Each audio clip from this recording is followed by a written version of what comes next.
Ya biraz недовольныймыз biz. Siz ana ayttık көп, biz ekеуміз нияқта. И нечестно, и... Давай, навайлар. Ағаларым, інлерім, аптелерім, қарындасларым. Қайырлы, оғырлы праздник болсын.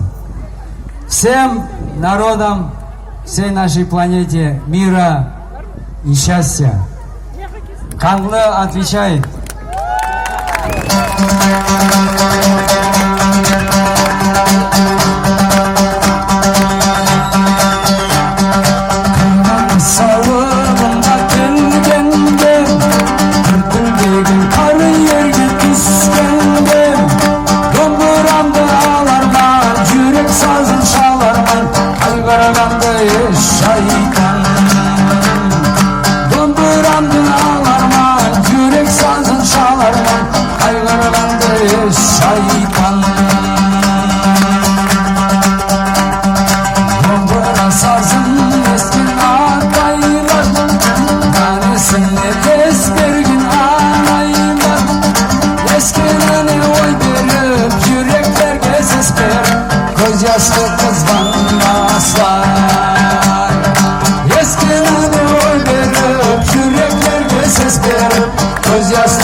Вот домбра, она популярная стала, сами многие знаете.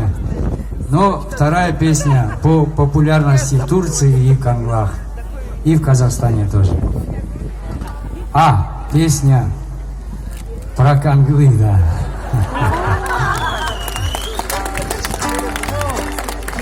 Иногда...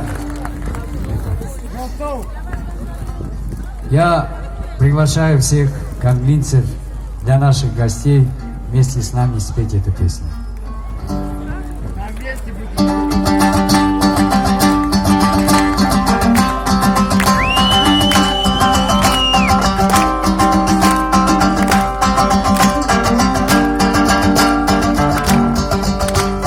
Кетті uzdu yıllar, tөгілді көп көз яслар.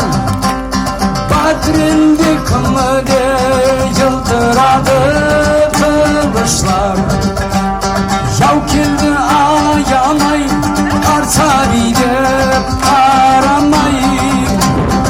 Akşatırlar kül olup, saz kekledi kartanay.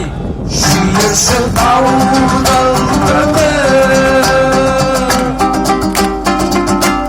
Kümesli taza kömür,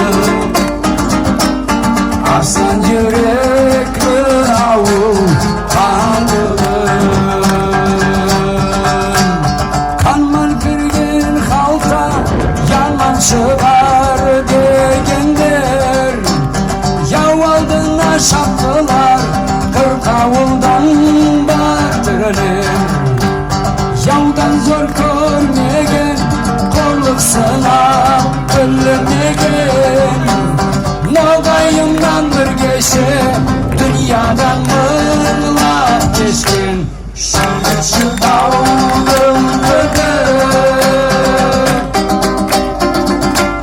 Kımızlı gaza kılıp Arslan yürekli avul kanlılı Arslan yürekli avul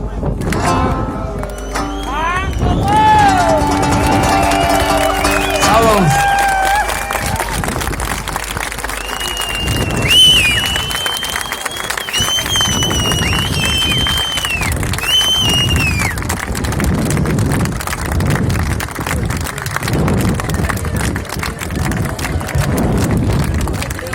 Друзья, еще раз ваша